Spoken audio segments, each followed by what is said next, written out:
Apa itu teori bahasa formal dan otomata? Teori bahasa dan otomata adalah model dan gagasan dasar yang berhubungan dengan komputasi. Bahasa alami atau natural language didefinisikan sebagai kumpulan kata-kata dan metode penggabungan kata-kata yang digunakan dan dimengerti suatu komunikasi. Bahasa formal atau formal language digunakan untuk berkomunikasi dengan komputer. Sedangkan otomata adalah mesin abstrak untuk memodelkan komputer yang menerima input, menghasilkan output, dan memiliki memori sementara, serta mampu mentransformasikan input ke output. Oke teman-teman, barusan adalah penjelasan dari apa itu teori bahasa formal dan otomata. Lalu pada teori bahasa formal otomata apa sih yang kita pelajari? Di sini kita biasanya mempelajari sekitar 12 materi ya. Materi yang pertama adalah konsep bahasa. Di sini paling penting karena konsep bahasa ini adalah sebagai dasar dari materi-materi yang akan dipelajari berikutnya. Lalu materi kedua adalah otomata hingga, dan materi yang ketiga adalah ekuivalensi dari NFA ke DFA. Lalu materi yang keempat adalah penggabungan dari konkatenasi atau concatenation, dan yang kelima adalah ekspresi reguler. Yang keenam ada otomata hingga dengan output. Yang ketujuh ada pohon penurunan. Yang kedelapan ada penyederhanaan tata bahasa bebas konteks.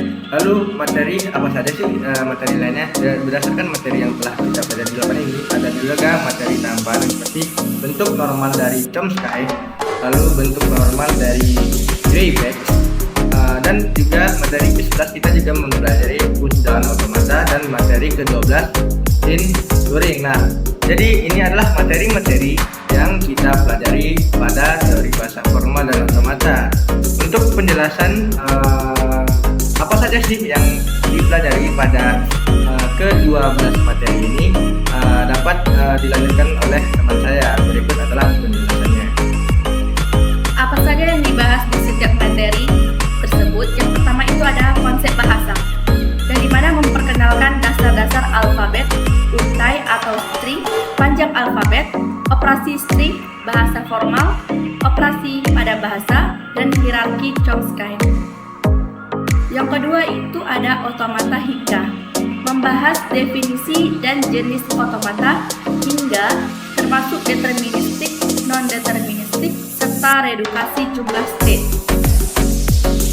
Yang kemana materi yang ketiga itu ada ekivalensi dari NFA dan DFA, menjelaskan proses pengubahan dari NFA atau non-deterministic finite automata ke DFA deterministic finite automata, termasuk penanganan NFA dengan Hammond.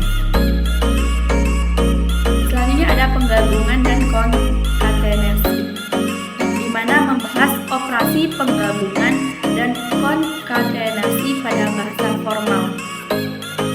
Selanjutnya ada ekspresi reguler, memperkenalkan ekspresi reguler untuk mendeskripsikan pola dalam bahasa formal. Selanjutnya ada automata hingga dengan output, membahas automata hingga dengan output seperti mesin Moore dan mesin Mealy. Selanjutnya ada pohon penurunan, yang dimana menjelaskan tata bahasa bebas konteks atau disingkat dengan CFG, parsing, pohon penurunan, dan proses parsing. Selanjutnya penyederhanaan tata bahasa bebas konteks, yang dimana membahas penghilangan produksi unit, produksi useless, dan produksi H untuk menyederhanakan tata bahasa.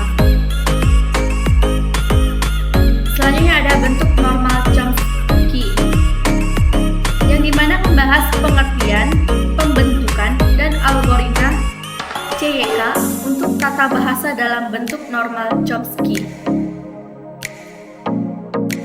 Selanjutnya ada bentuk normal Greibeck, yang dimana memperkenalkan bentuk normal Greibeck serta metode pembentukan dengan substitusi dengan perkalian matriks.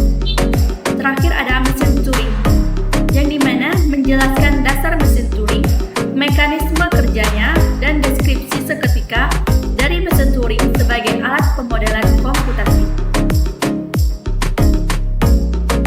Apa sih tujuan dari mata kuliah teori bahasa formal dan otomata? Nah, tujuan dari mata kuliah ini adalah untuk memberikan bekal pengetahuan mengenai latar belakang perancangan, bahasa pemrograman, dan memberikan kemampuan memodelkan permasalahan nyata menggunakan otomata sebagai alat pemodelannya dengan studi kasus bahasa pemrograman. Selain itu, mahasiswa diharapkan dapat mengasah kemampuan mendefinisikan objek atau himpunan tertentu dengan menggunakan definisi rekursif, baik secara mandiri atau juga dalam kerjasama. Baiklah, saya akan menjawab salah satu penerapan teori bahasa formal dan otomata yang sangat menarik dan praktis, yaitu dalam pembuatan regular expression atau regex. Untuk validasi input dan pattern matching, regular expression adalah implementasi langsung dari konsep regular language dan finite automata. Contohnya adalah validasi format email. Format email memiliki pola khusus seperti: pertama, harus ada karakter username sebelum add. Yang kedua, diikuti dengan tanda add. Yang ketiga, dilanjutkan dengan domain. Yang keempat, diakhiri dengan ekstensi domain.com, .net, dan lain-lain. Kita bisa membuat regex untuk memvalidasi email, misalnya seperti kode berikut.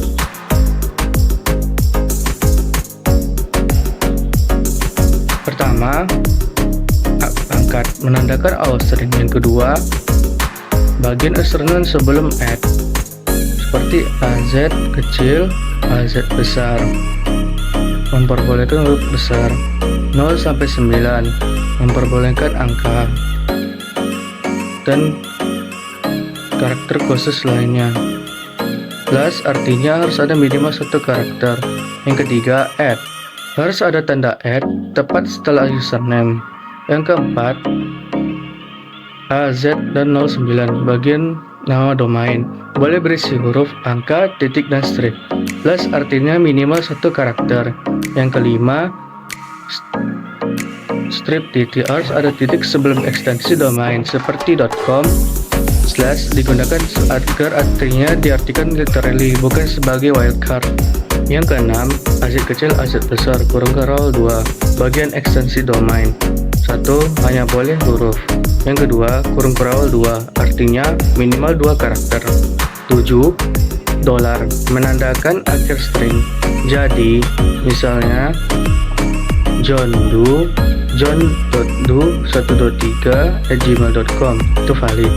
Yang kedua, user_name @company.domain.co.id, itu valid.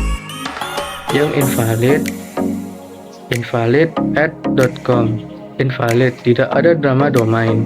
Yang kedua, no.add.sign.com, invalid atau tidak ada add. Mempelajari teori bahasa formal dan otomata memberikan banyak manfaat bagi mahasiswa, terutama mereka yang ingin melakukan penelitian atau pengembangan karir di bidang